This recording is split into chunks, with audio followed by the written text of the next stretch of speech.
Doncs avui és un dia molt emocionant, no? Sí. Perquè és el dia que ens hem conegut tots per primer cop, tots els nous, amb els antics, amb tothom, realment, no? Ens hem trobat per primer cop tota la companyia per fer la sessió de fotos, que servirà doncs, per la marquesina, per la premsa...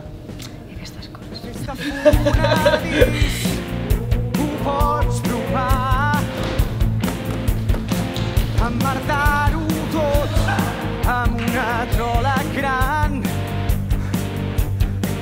Potser tens nou temps. Jo faig el personatge de Melchior Gabor i bé, bàsicament és un noi, jo crec, avançat al seu temps, per l'època que viu. És un noi molt intel·lectual, li agrada llegir, li agrada conèixer i sobretot plantejar-se coses. El meu personatge és la Venla i és una noia que comença a tenir com moltes inquietuds. Comença a descobrir-se ella mateixa en coses, en situacions que no s'ha trobat mai i bé, comença a sentir també coses que li sobten. El meu personatge és el Moritz, que és el millor amic del Melchior, que seria com el que porta tot el fil conducte de l'obra, i és aquest noi que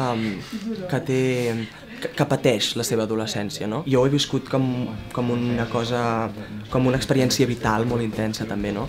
De com començar a treballar en el teatre i alhora com explicar aquesta història de com es comença la vida, com et fas adult, com creixes. Estàs ben carrat, l'has ben cagat, no hi ha escapatòria, t'han pescat.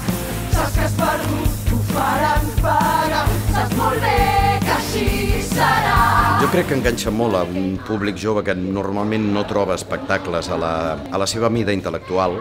Teatre per adults no els hi va i teatre per nanos ho troben tonto o senzill o simple.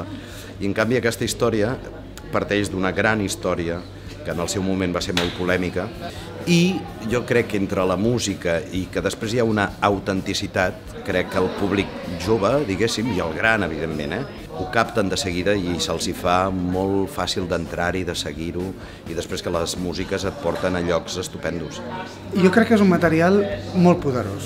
Com a mínim sí, amb la gent que fem teatre, és un tipus de material que transcendeix i això està clar que evidentment després en el procés de muntatge tot això hi és i tot això es comunica de manera directa amb gent jove, amb gent adolescent, però els grans hi han passat per aquella època, inevitablement.